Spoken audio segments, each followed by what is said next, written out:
Assalamualaikum warahmatullahi wabarakatuh. Bismillahirrahmanirrahim. Innal hamdalillah nahmaduhu wa nasta'inuhu wa nastaghfiruh wa na'udzu billahi min shururi anfusina wa min sayyiati a'malina man yahdihillahu fala mudilla lahu wa man yudlil fala hadiya lahu. أشهد أن لا إله إلا الله وحده لا شريك له وأشهد أن محمدا عبده ورسوله صلى الله عليه وعلى آله وأصحابه وسلم. يا أيها الذين آمنوا اتقوا الله حق تقاته ولا تموتن إلا وأنتم مسلمون.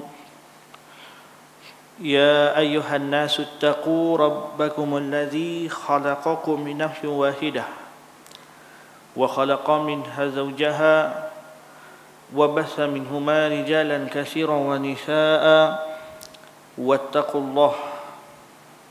واتقوا الله الذي تساءلون به والأرحام إن الله كان عليكم رقيبا.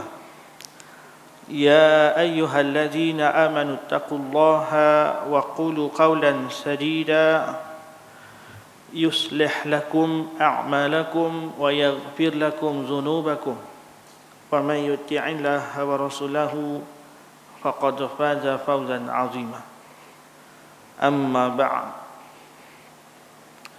فإن أصدق الحديث كتاب الله وخير الهدي هدي محمد صلى الله عليه وسلم وشر الأمور محدثاتها وكل محدثة بدعة وكل بدعة ضلالة وكل ضلالة في النار. Tuan muslimin muslimat yang dirahmati Allah Azza wa Jalla, hari ini atau malam ni kita sudah berada di penghujung atau minggu yang terakhir daripada bulan Muharram 1436 Hijrah. Begitu cepat dan pantas masa yang berlalu. Wallahu a'lam. Moga-moga kita semua tergolong di kalangan orang-orang yang dapat memenuhi masa-masa kita, waktu-waktu kita dengan penuh amal ibadah, ketaatan kepada Allah Subhanahu wa taala. Dan rugilah orang-orang yang mensia-siakan waktunya dengan perkara-perkara yang tidak berfaedah, yang tidak berunsur ibadah kepada Allah Subhanahu wa taala. Insya-Allah pada malam ni kita sambung kuliah kita. Sebagai mukadimah tuan-tuan, saya nak cerita sikit tentang figure ataupun seorang tokoh daripada kalangan sahabat Rasulullah sallallahu alaihi wasallam yang sangat masyhur, yang sangat terkenal, yang mungkin berulang-ulang kali kita mendengar namanya disebut oleh para asatizah kita di sini. Tokoh yang dimaksudkan ialah Muaz bin Jabal radhiyallahu anhu. Muaz bin Jabal radhiyallahu anhu merupakan salah seorang perawi hadis dan juga salah seorang pengumpul Al-Quran. Muaz bin Jabal bin Amru bin Al-As bergelar ataupun kunyahnya adalah Abu Abdurrahman. Abu Abdurrahman. Ia seorang yang sangat tajam otaknya. Kalau bahasa kita, kita kata cerdik. Cepat tanggap. Orang cerita apa pun dia cepat faham atas sesuatu persoalan. Dan ucapannya, kata-katanya sangat memikat. Muaz ni. Dia dikurniakan Allah wajah yang tampan, handsome. bermata jeli. Ini bahasa Indonesia lah. Lagu mana mata jeli tu wallahu alam, tapi kita kata matanya bersih. Kan? Kalau kata bola mata tu hitam, hitam pekat. Kalau keliling tu putih, putih betul. Bukan macam saya ni mata ada merah-merah. Tak cukup tidur. Dan bergigi putih. Ini sifat zahir yang disebut oleh para ulama berkaitan dengan Mu'adz bin Jabal radhiyallahu anhu. Jadi kita bayangkan dengan wajah yang demikian. Menyenangkan setiap mata yang memandangnya. Siapa tengok wajah dia rasa tenang. Dan dia juga seorang ahli fiqh. Ahli fiqh. Orang yang hebat dalam bidang fiqh. Fiqh ni maksudnya kefahaman. Ilmu-ilmu yang bincang tentang hukum hakam dan syariat Islam. Dia seorang ahli fiqh dan juga seorang ahli hadis yang bertutur dengan kata-kata yang manis dalam melontarkan setiap fatwanya. Ketika cahaya Islam menerangi jazirah Arab, Mu'adz ketika itu sedang meningkat dewasa. Dia masih muda lagi. Dan ia memeluk Islam melalui mubalik ataupun pendakwah-pendakwah daripada Mekah yang Nabi utuskan ke Madinah. Dan dia masuk Islam melalui Mus'ab bin Umair ketika berusia 18 tahun. Dan pada malam Bai'atul Aqabah, Bai'ah Aqabah, Mu'adz bin Jabal telah menjabat tangan Rasulullah sallallahu alaihi wasallam dan mengucapkan bai'ahnya, yakni sumpah setianya kepada Rasulullah.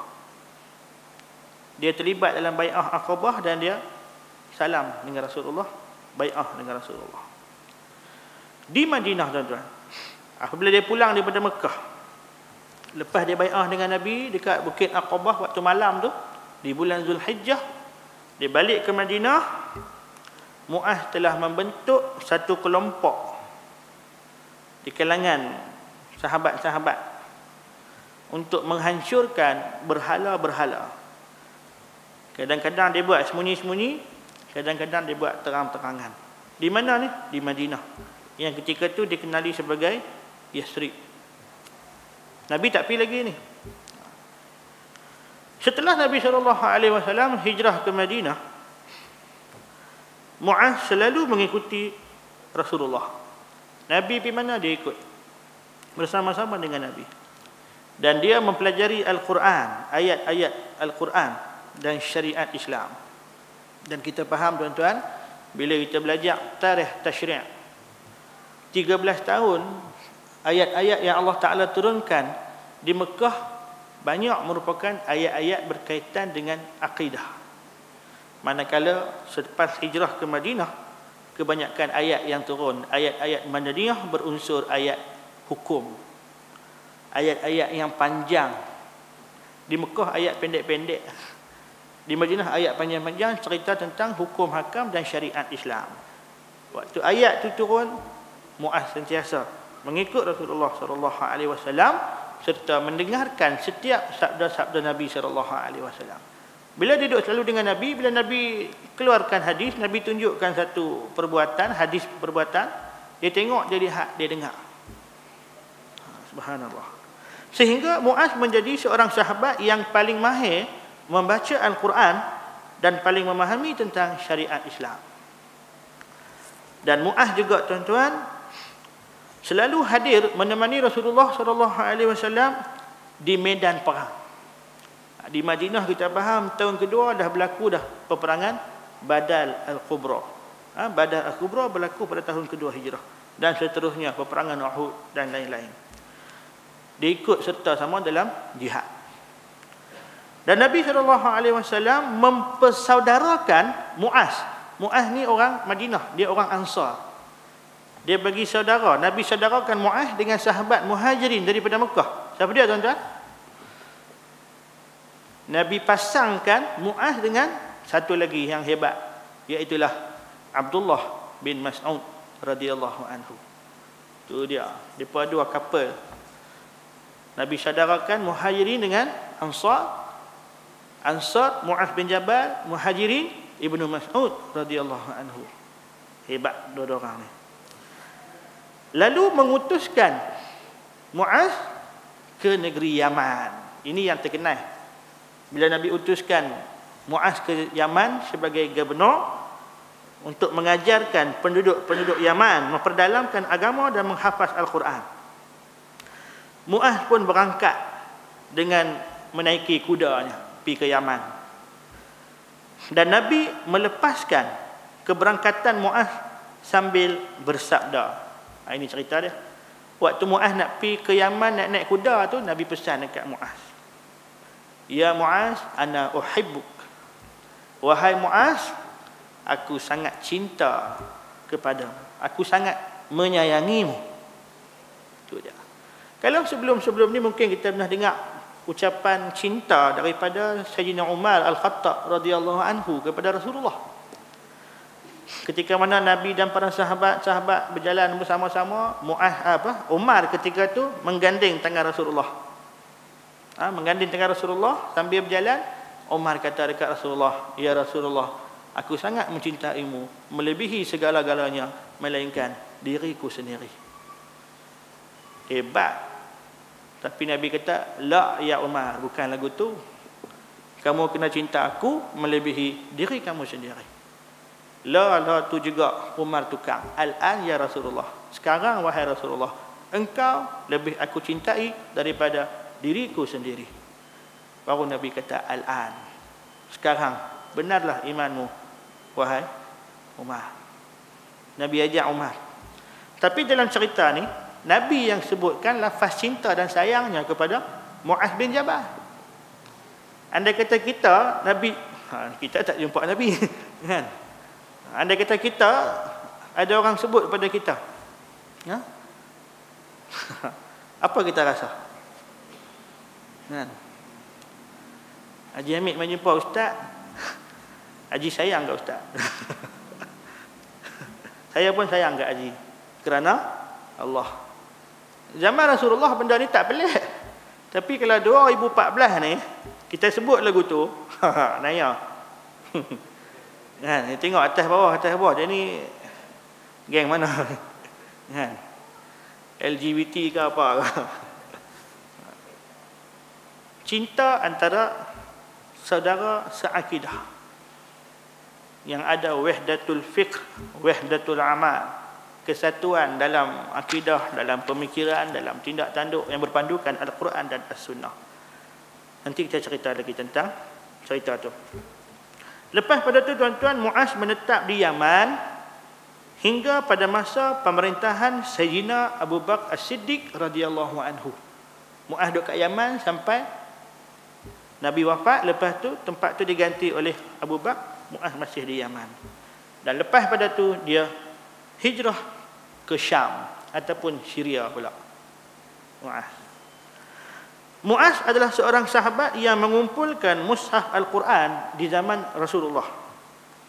Dan dia di antara yang paling tahu tentang halal dan haramnya. Dan Nabi SAW bersabda, di antara umatku yang paling mengetahui halal dan haram adalah Muaz bin Jabal. Dan dia adalah seorang yang paling tahu isi Al-Quran tentang halal dan haram. Ada kisah lain, Nabi tanya dekat Muaz, kamu tak berhukum di Yaman tu dengan apa? Muaz kata dengan Al-Quran. Kalau kamu tak jumpa, dengan hadis-hadis. Tak ada hadis, baru dia beristihad. Nabi lantik dia jadi gubernur di Yaman. Dan Muaz bin Jabal meriwayatkan hadis daripada Abdullah bin Mas'ud. Kan dia pair dua orang duduk sama-sama. Dia banyak ambil hadis daripada Ibnu Mas'ud dan juga Ibnu Umar. Dua-dua sahabat. Dua Abdullah ni, Abdullah bin Mas'ud dan Abdullah bin Umar, di antara sahabat yang banyak riwayat hadis. Muaz ambil kat depa. Orang yang meriwayatkan hadis daripadanya antara lain Anas bin Malik, Masruq bin Abu Tufail dan Amir bin Railah. Semua hebat-hebat. Apa tanggapan sahabat-sahabat Nabi tentang Muaz?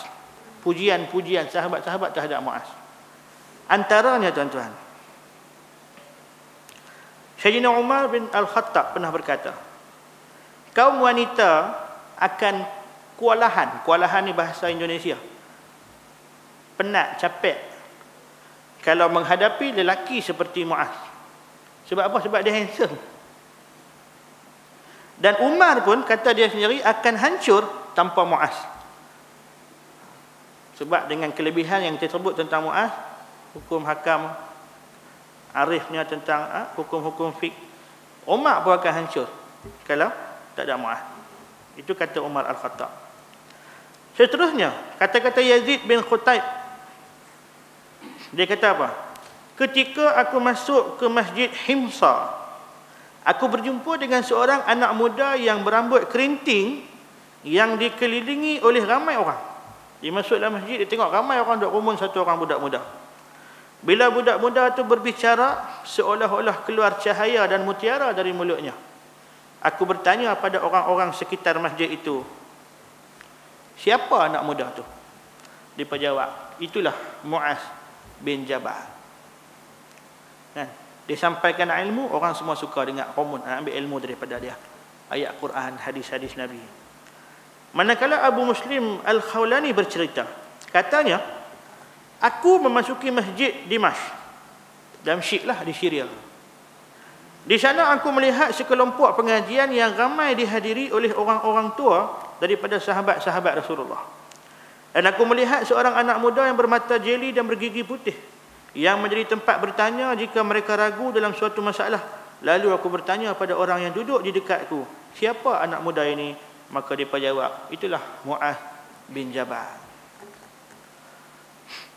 Aizullah bin Abdullah bercerita, suatu hari ketika dia masuk masjid bersama sahabat-sahabat Rasul di awal pemerintahan Umar bin Al-Khattab, dia berkata, aku duduk bersama 35 orang.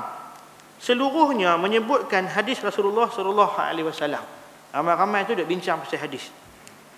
Dalam halaqah itu terdapat seorang yang muda belia. Dalam ramai-ramai 35 tu ada seorang budak muda. Tutur katanya manis, tampan wajahnya dan paling muda. Jika mereka mengemukakan satu hadis, ia menjawabnya dengan spontan. Budak ni. Dan dia tidak berbicara kecuali setelah ditanya. Orang tanya dia jawab. Setelah majlis mereka dimulai, aku pun mendekat padanya dan bertanya, siapa engkau wahai Abdullah? Siapa engkau wahai hamba Allah? Lalu pemuda itu jawab, saya Muaz bin Jabal. Ini cerita-cerita riwayat tentang kehebatan Muaz bin Jabal. Ketika Muaz bersama dengan Rasulullah SAW, makna kata dia dapat banyak pendidikan direct daripada Rasulullah. Dia ikut Nabi. Dan dia belajar dan mereguk ilmu daripada sumber yang asli. Betul-betul daripada Rasulullah. Rasulullah sebut hadis, dia dengar. Rasulullah buat sesuatu, dia nampak. Ayat Quran turun pun Rasulullah sebut, dia dengar. Dan Muaz menjadi murid yang baik daripada guru yang baik. Rasulullah SAW pernah sebut, di antara umatku yang paling tahu halal dan haram adalah Muaz bin Jabal. Tadi kita baca dah. Dan ketika Rasulullah SAW menetapkan Atta' bin Usaid menjadi penguasa di Mekah, lalu beliau mengangkat Muaz bin Jabal sebagai pendampingnya yang ditugaskan untuk mengajarkan Al-Quran dan agama Allah.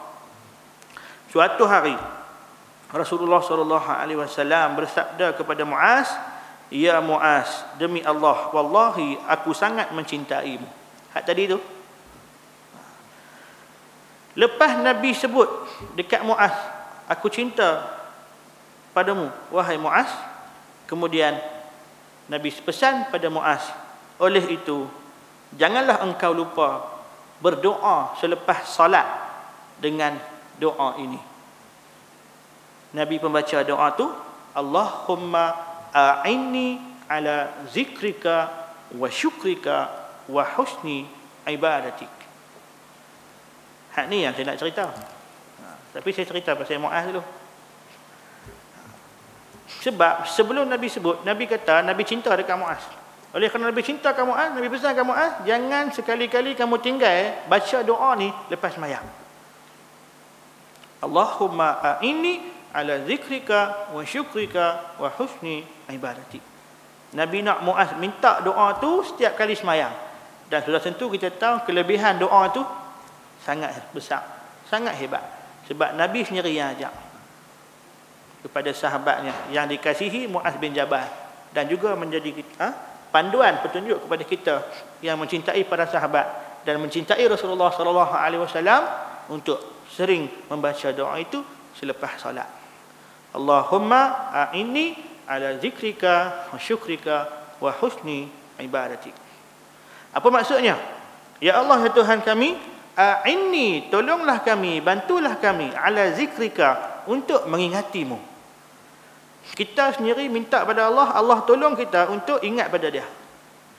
Nak harap kita sendiri nak ingat Allah sepanjang masa. La haula wala quwata illa billah. Daripada pagi tadi sampai sekarang ni maghrib nak masuk isyak dah. Berapa saat, berapa minit, berapa jam kita ingat dekat Allah? Belum tentu. Hak cakap ni pun sama. Mangkit-mangkit tidak, alhamdulillah. Alhamdulillahillazi ahyana ba'dama amatana wa ilaihin nusyur. Mandi, ambil wuduk, semayang, ingat Allah. Lepas tu wirid, zikir, baca doa, pakai baju pergi kerja. Aku pergi kerja hari ni kerana Allah Subhanahu wa taala. Sampai tempat kerja, bekerja dengan baik sungguh-sungguh kerana Allah taala. Waktu rehat nak pergi makan, sebelum makan rezeki Allah taala bagi, bismillah. Baca bismillah, makan. Makan masin Pak Amir. Masin. Nak marah dekat tokai kantin, tak payah. Tak mau makan, tinggal. Jangan tak komplain. Nabi sahabat tak komplain makanan. Tak mau makan, dia tinggal. Kan? Ada kisah orang buat main buah oren. Ada nenek tua buat main buah oren bagi kat Nabi dan sahabat. Tiba-tiba Nabi kupas, Nabi makan.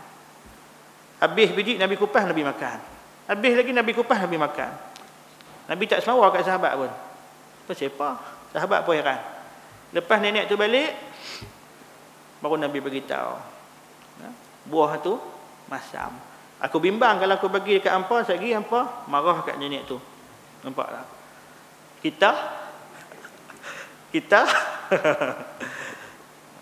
pengkritik kalau hak master chef. Hak tu tak kena, hak ni tak kena. Wallahu a'lam. Nabi tak condemn rezeki yang Allah Taala bagi.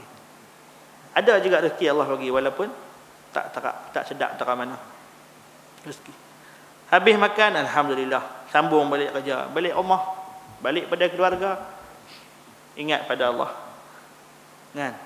Boleh rehat, tidur sat, ingat pada Allah. Semayang pula, ingat Allah lagi. Naik kereta, nak main masjid, nak main kuliah, bismillah. Bismillah tawakkaltu ala Allah.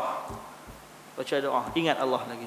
Nak tidur, ingat Allah, ingat Allah, ingat Allah. Boleh buat lagu tu? Insya-Allah. Kan? Tapi kita takut ingat Allah bila kita susah. Ingat Allah bila kita sakit saja. Kan? Ingat Allah kita waktu kita senang ni payah. Waktu senang dia seronok dengan kawan-kawan, seronok dengan anak-anak isteri. Ataupun dia ingat Allah ketika dia susah. Ketika Allah Taala uji dia. Tak mau lagu tu. Kita kena ingat Allah selalu, sentiasa. Itu kita minta doa tu. Allahumma a'inni ala zikrika. Tolong kami ya Allah untuk ingat pada Engkau. Ala bi zikrillah tatma'innul qulub. Hanya saja dengan ingat Allah hati kita akan jadi tenang. Serabut dengan kerja-kerja di pejabat, ingat Allah. Insya-Allah Allah akan limpahkan ketenangan dalam hati kita. Kerja lah ni tuan-tuan, masya-Allah. Apa yang dipenat, wallahu a'lam. Kadang-kadang kerja sampai melampau-lampau. Sedangkan Allahu a'lam hari ni kita terkepung ataupun kita terikat dengan sistem kapitalisme. Kita mangsa kapitalis. Terpaksa kerja teruk untuk mendapatkan sedikit wang ataupun rezeki untuk meneruskan hidup kita. Subhanallah. Yang kedua dalam doa tu, wa syukrika. Ya Allah, tolonglah kami supaya kami dapat bersyukur kepadamu. Syukur ni kalau bahasa kita mudah kata, kita kata maksud syukur ni adalah berterima kasih. Syukran. Syukran. Syukur. Terima kasih Allah. Terima kasih kepada Allah dengan cara kita mentaati perintahnya dan meninggalkan larangannya. La in syakartum la azidannakum wa la in kafartum inna azabi lasyadid. Kata Allah, firman Allah, jika kamu syukur, nescaya aku akan tambah. Tapi sebaliknya jika kamu kufur, mengingkari nikmat yang aku berikan, ketahuilah bahwasanya azabku sangat pedih. Allah bagi macam-macam pada kita nikmat. Dalam Quran juga Allah nyatakan, wa in ta'uddu ni'matallah la tuhsuha.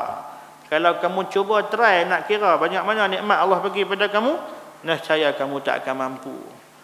Ulama tafsir menyatakan, kalau nak kira pun tak mampu, apatah lagi nak balas.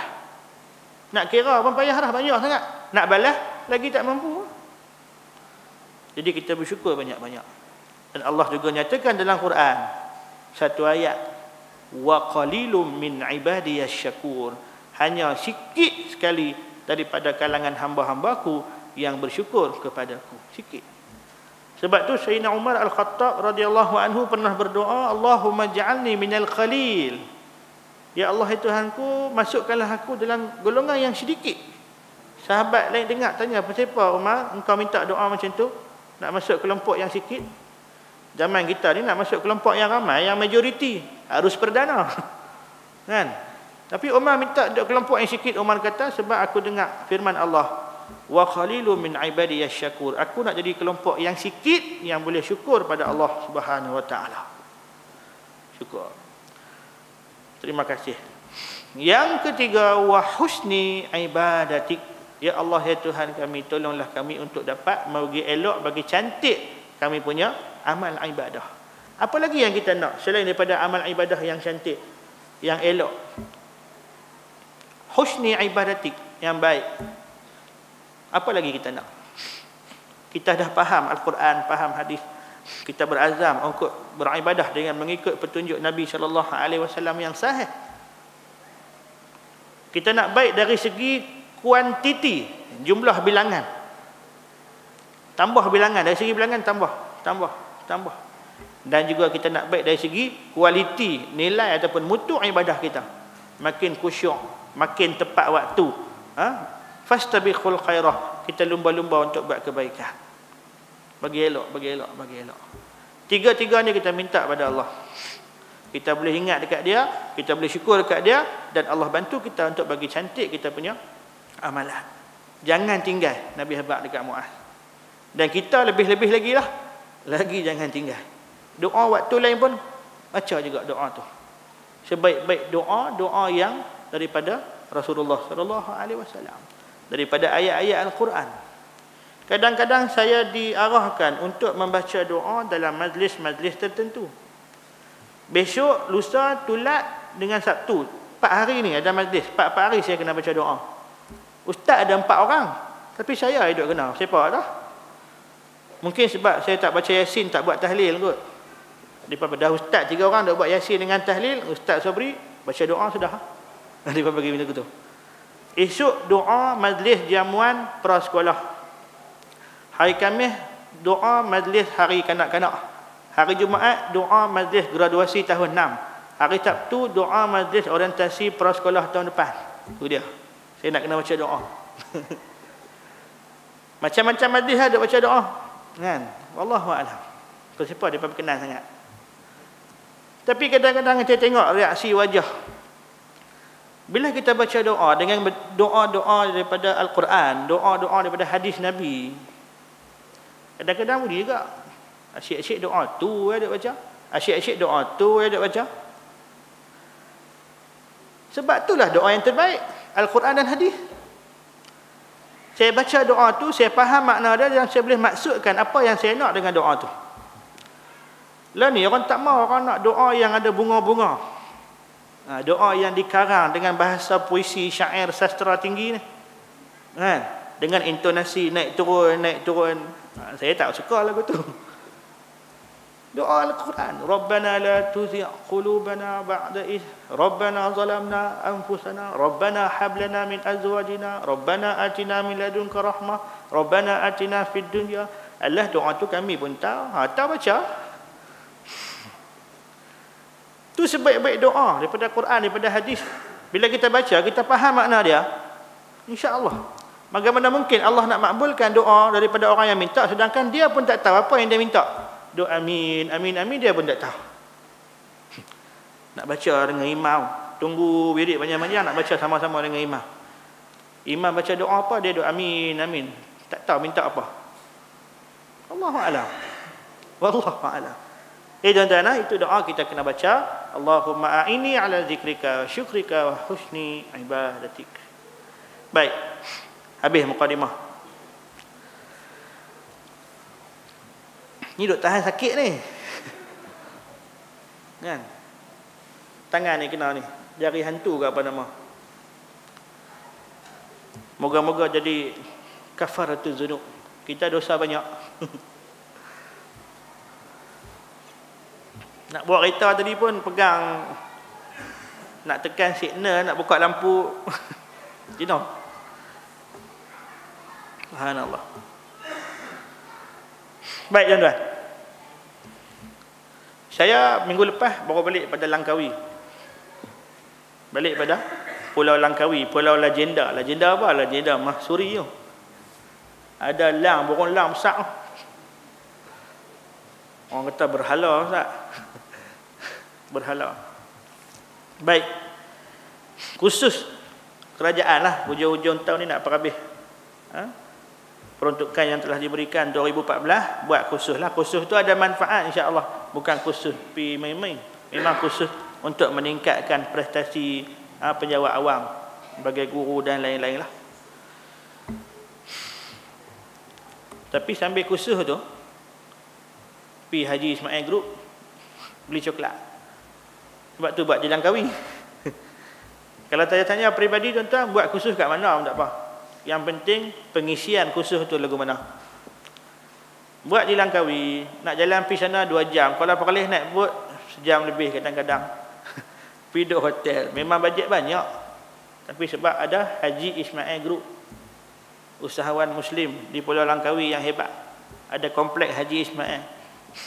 Sambil membeli, sambil kita menyumbang kepada ekonomi Islam. Esok dia bagi zakat pada umat Islam balik. Beli coklat. Naik feri musim lah ni tuan-tuan. Hari yang kami pergi tu, besok-besok baca paper, tengok-tengok ada Puting Beliung. Cik Bek tak main ikut. Puting Beliung kali kelima. Banyaklah ahli nujum buat tafsiran. Bala di negeri Kedah. 5 kali. Saya pun tawakal duduk atas bot. Bot duduk bergoyang kan. Subhanallah. Kadang-kadang bila main lagu tu baru teringat dekat Allah. Dah tak ada siapa dah, kiri kanan depan belakang laut. Kalau Perlis dah tinggal jauh dah. Langkawi tak nampak lagi. Kan? Dengan angin kuat. Tapi dalam feri tu pergi buka karaoke. Pergi buka filem-filem merapu. Subhanallah. Jadi kita ni sebenarnya sangat lemah. Sebab zikir je dah. Kadang-kadang ingat Allah bila kita rasa takut, bimbang. Dah tak ada apa dah baru ingat dekat Allah. Seronok dengan kawan-kawan, seronok dengan hiburan, kita kalik. Jadi jangan macam tu. Baik, di sana kami diberi motivasi, dorongan dan macam-macam lah. Nak bagi orang kata semangat balik. Ada orang sanggup bayar harga sampai ratus-ratus, sampai ribu-ribu untuk mendapatkan motivasi. Wallahu a'lam, kalau saya salah tolong betulkan. Perkataan motivasi ni saya baca dalam buku, dia kata ambil daripada 2 perkataan bahasa Inggeris juga. Motive and action. Motive and action. Motif adalah tujuan. Action tindakan. Motive and action campur jadi motivate ataupun motivation. Dia nak motivate kita untuk kita tetapkan matlamat dan bertindak untuk mencapai matlamat tu. Wallahu a'lam. Bagi kita sepatutnya umat Islam, motivasi terbaik apa dia? Apa dia motivasi terbaik pada kita? Al-Quran, As-Sunnah. Bagi orang beriman, Al-Quran, As-Sunnah motivasi terbaik. Baca Quran, faham betul-betul, baca hadis, faham betul-betul, itu motivasi. Tapi ada orang tak memadai dengan Quran dengan Sunnah. Dia perlukan orang-orang tertentu, dia perlukan kata-kata yang semangat, kata-kata yang bergegak ataupun suara-suara yang lunak, lembut. Tapi kadang-kadang dalam motivasi tuan-tuan, terselit benda-benda yang menyeleweng daripada petunjuk Al-Quran dan As-Sunnah. Dimasukkan hadis-hadis palsu, dimasukkan kisah-kisah yang pelik-pelik nak motivate orang. Ada orang suka macam tu. Tapi tak boleh lah.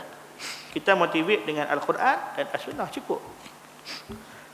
Tu yang jemaah tabligh mereka suka baca Fadail A'mal, hadis-hadis tentang fadilat kelebihan itu ini. Tak apalah, tapi ambil yang sahih. Kita bersama. Kan?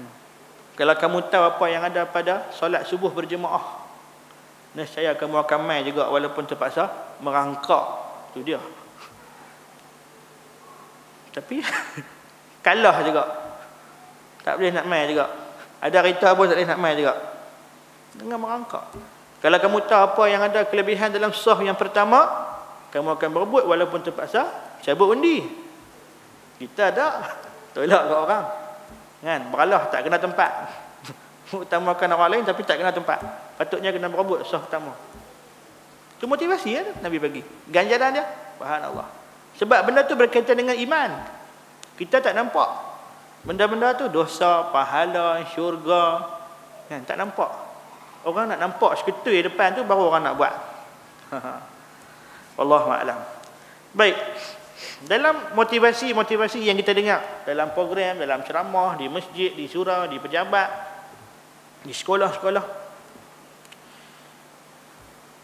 saya simpulkan, kata orang-orang ni lah, orang-orang motivasi ni lah, ada 6 perkara ataupun 6 benda yang sangat penting dalam kehidupan seorang manusia. Bila ada 6 benda ni, barulah hidup dia stabil, barulah dia dapat rasa bahagia. Bahagia. Yang pertama tuan-tuan, kata mereka, mesti ada kesihatan. Sihat. Semua orang takut kalau tak sihat ataupun sakit. Betul tak? Haji sakit kan? Allah nak angkat darjat.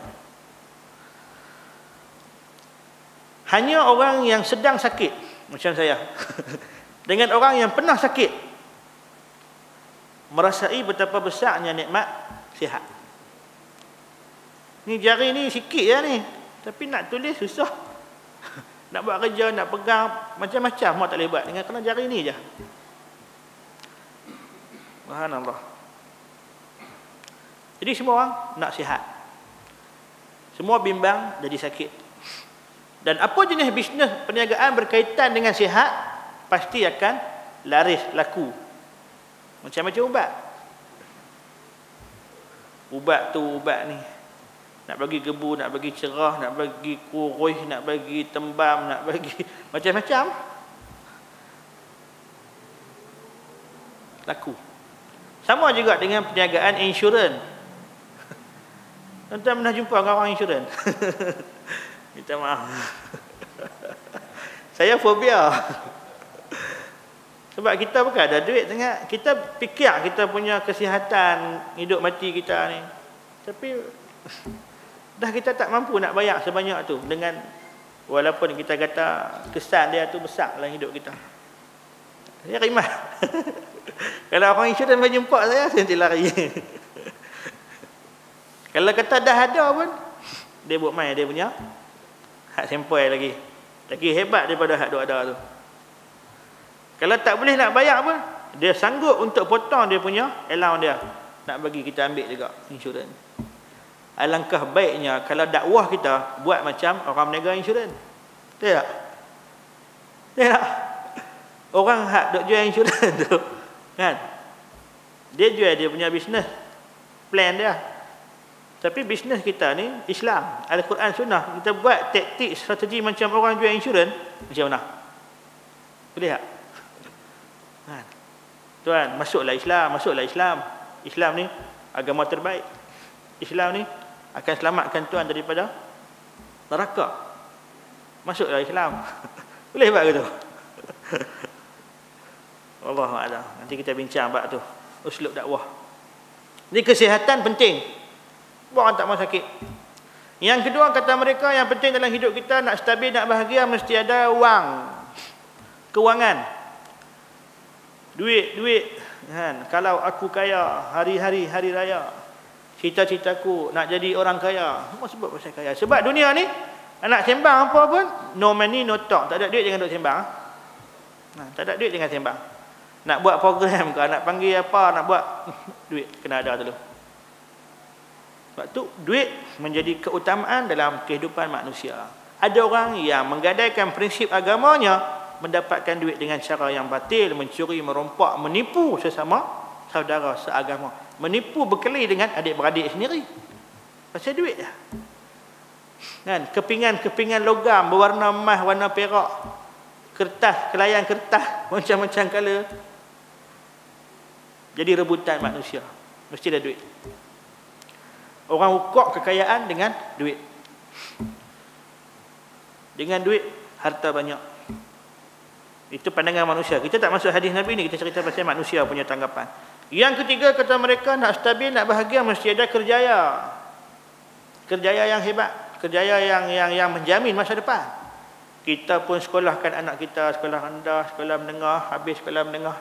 Kan? Sekolah rendah pun puluhan bagi dapat 5A, masuk asrama sekolah terbaik.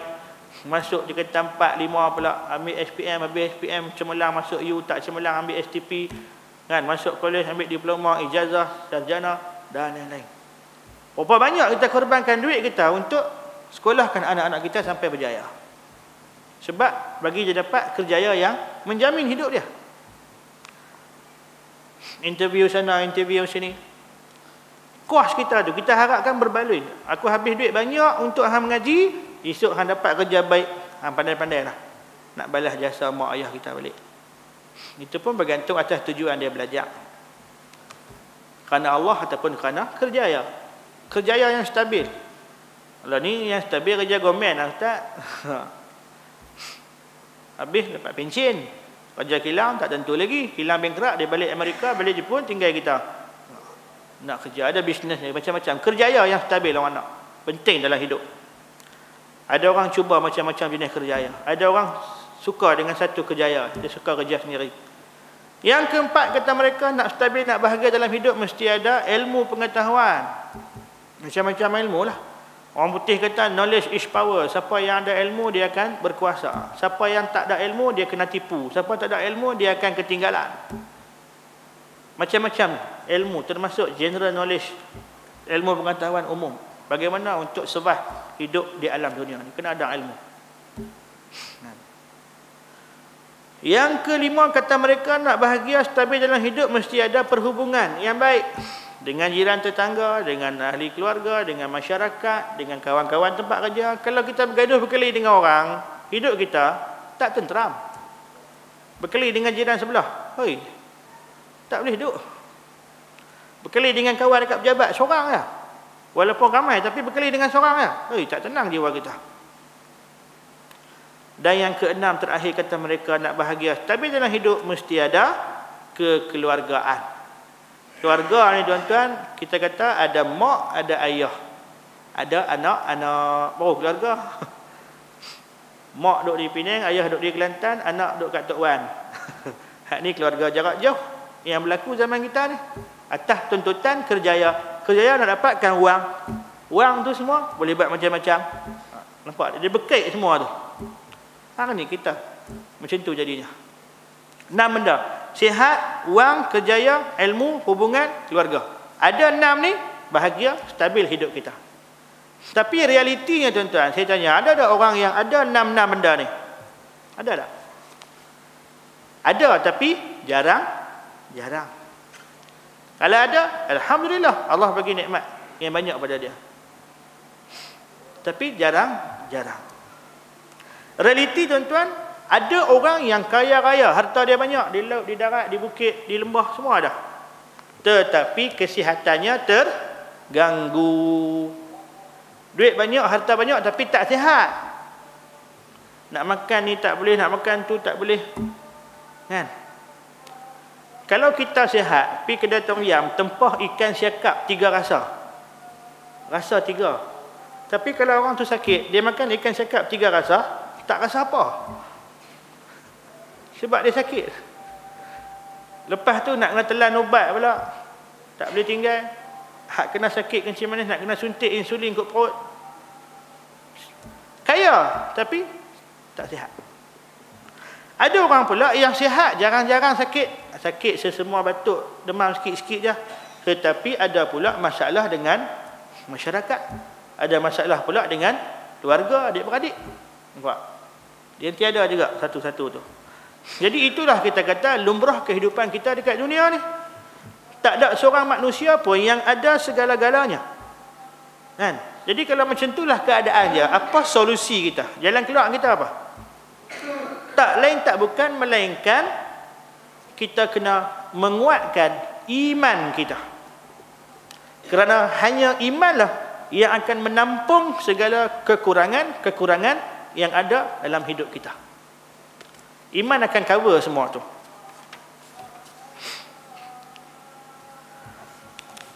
Jika seseorang itu miskin, duit tak ada, rumah kecil. Jika seseorang itu berpenyakit, penyakit kronik macam-macam. Jika seseorang itu berpangkat rendah, kerja pun simple-simple dan lain-lain kekurangan, maka iman yang ada dalam jiwa dia, dalam hati dia, dalam diri dia akan menampung kekurangan tadi. Sakit, miskin, apa semua tu dengan sifat sabar. Iman akan tampung dengan sifat redha. Iman akan cover dengan sifat qanaah. Dalam dewan ni Tuan Haji Wahab seorang je ada qanaah, kami semua tak ada. Kan? Iman akan tampung dengan lapang dada. Iman akan tampung dengan sifat tawakal. Nampak? Kita kurang ni, tapi kita ada sabar, ada redha, ada qanaah, ada lapang dada dan tawakal. Jika tak ada iman, segala kelebihan-kelebihan yang kita ada, nikmat yang Allah bagi pada kita, semua tak guna. Sebab apa tuan-tuan? Sebab tanpa iman, orang yang kaya akan tamak dan tidak akan merasa cukup dengan kekayaannya. Tak puas. Nak lagi. Macam minum air laut, lagi minum lagi dahaga, lagi minum lagi dahaga. Sebab tak ada iman. Orang yang ada kuasa akan menindas dan menzalimi bawahannya sebab tak ada iman.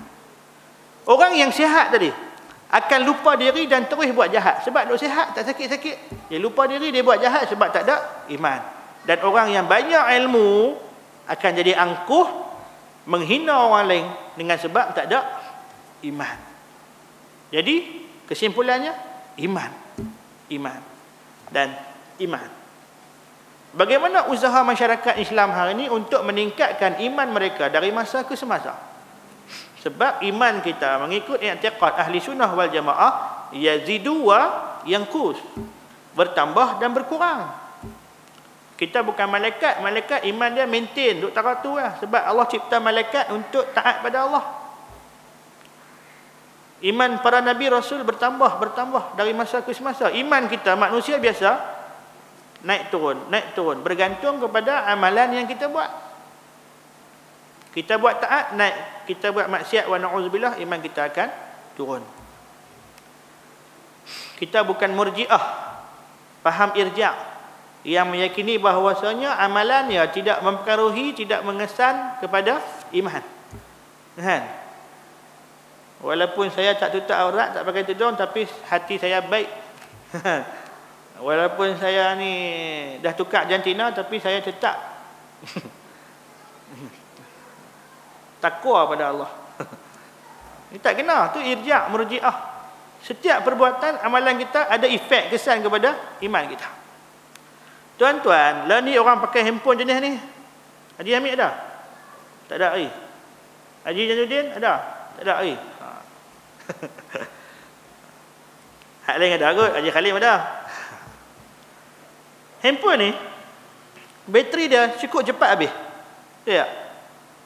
Buka WhatsApp, buka Facebook, tengok YouTube orang, bateri sat ya. Jadi alternatif dia, orang reka pula satu benda nama dia power bank. Power bank, kita cas power bank tu kat rumah kita, kita bawa pergi mana-mana. Bateri nak kong, kita cucuk bawah ni, dia support balik bateri bagi penuh. Dan ramai orang sangat bimbang bila bateri dia makin kurang. Satgi orang tak boleh kontak aku. Satgi aku tak boleh tahu apa yang berlaku dalam dunia ni. WhatsApp tak masuk. Kan? Telegram tak masuk, bimbang. Kalau kita tengok bateri tu punya lambang warna hijau kan, dia kurang. Tinggal lagi 10%, 5%, kita bimbang lah. Itu bateri handphone kita. Iman kita tuan-tuan, iman manusia, ada tak orang rasa bimbang macam tu?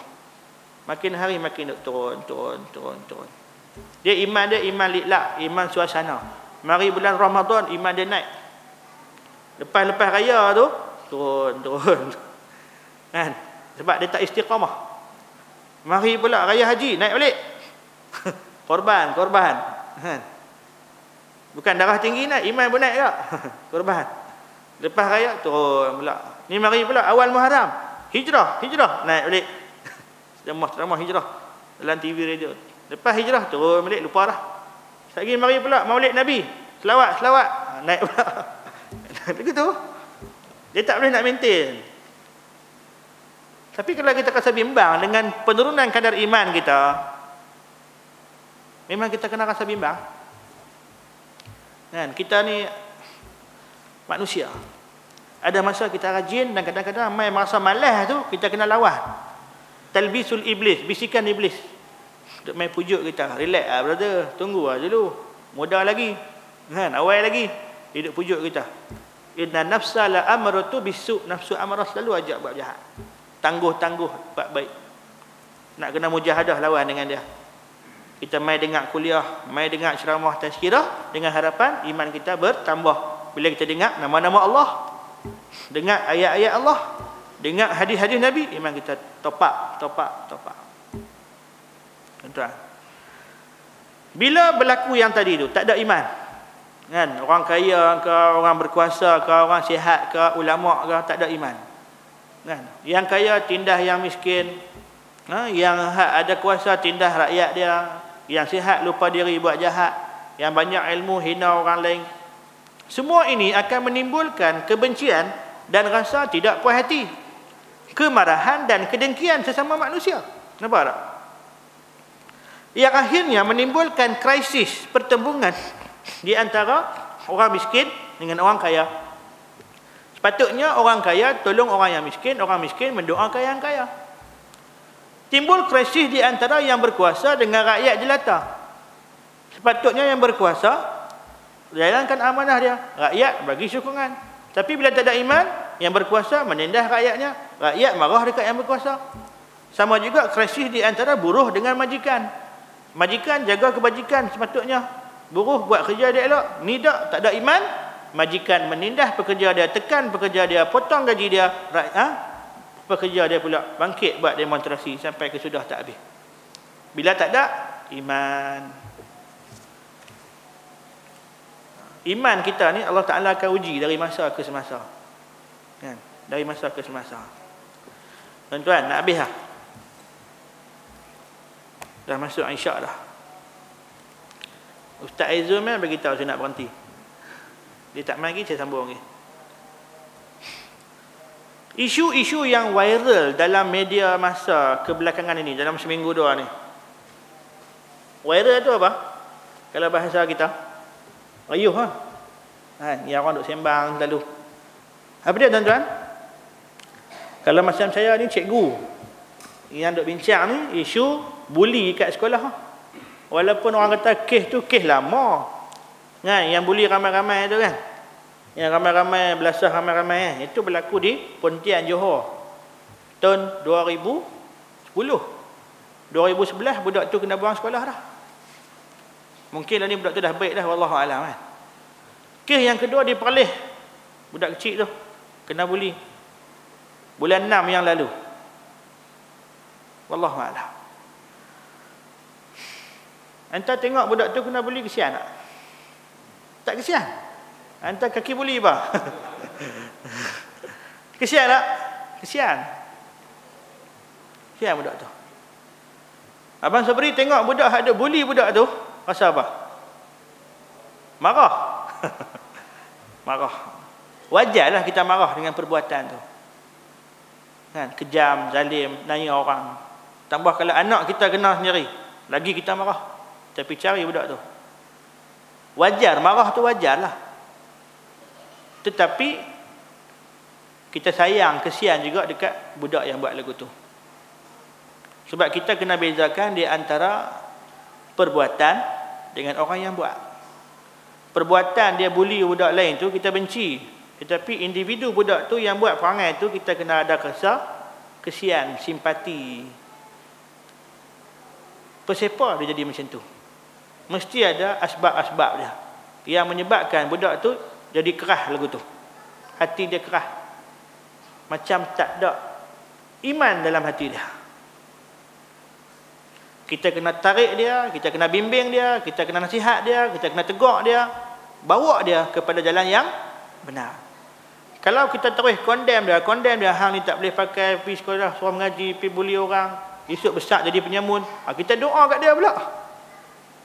Dia akan besar dalam keadaan dendam, taram, dan dia terus jadi negatif.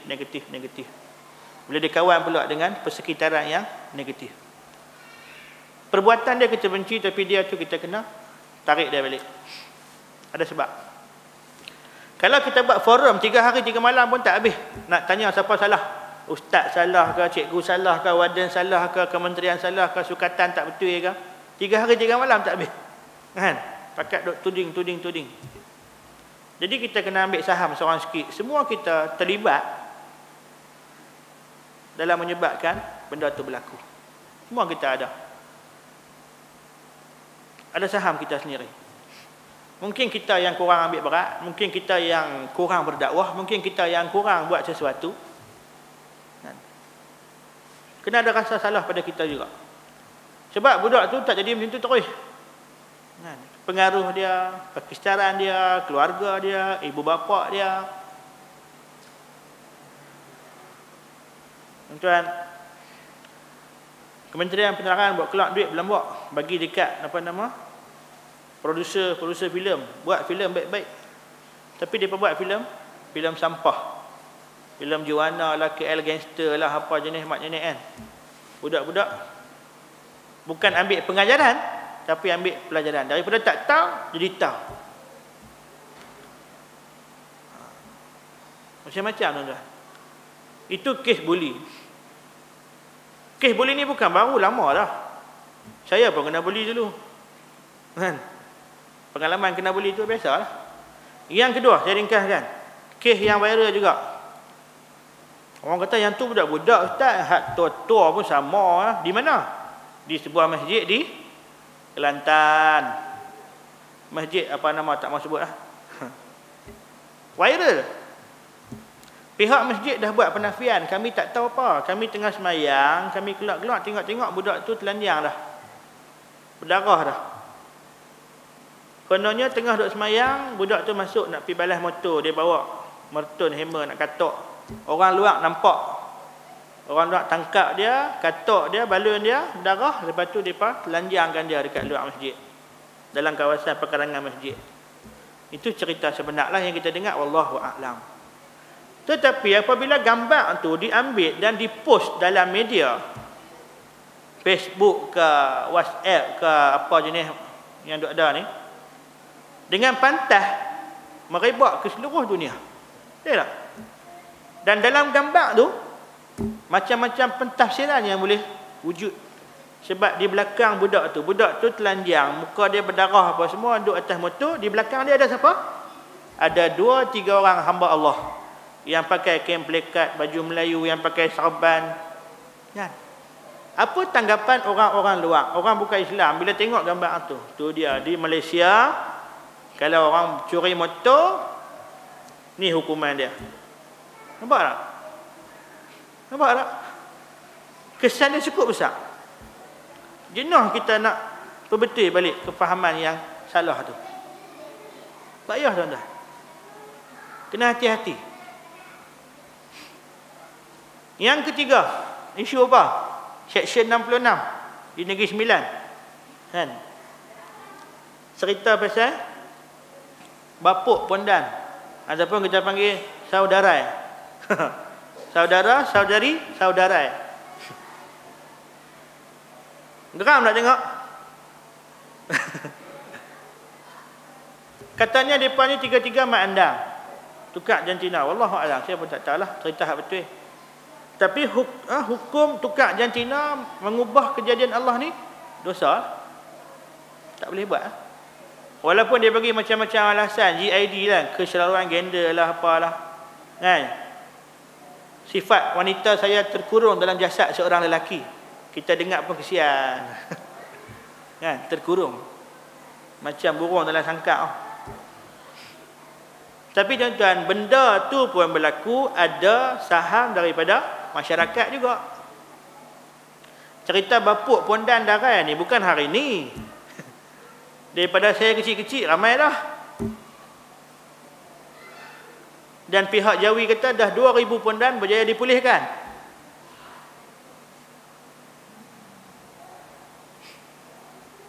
Dalam kampung, di sekolah, budak-budak yang kita kata spesies, zaman saya panggil spesies sotong lah. Hak lembut kan. Dulu saya kecil-kecil ada gambar apa? Gambar 2 campur 1. Kawan tu berlakon cerita pondan. Lepas tu ada cerita Mr. Oz jadi perempuan. Macam-macam.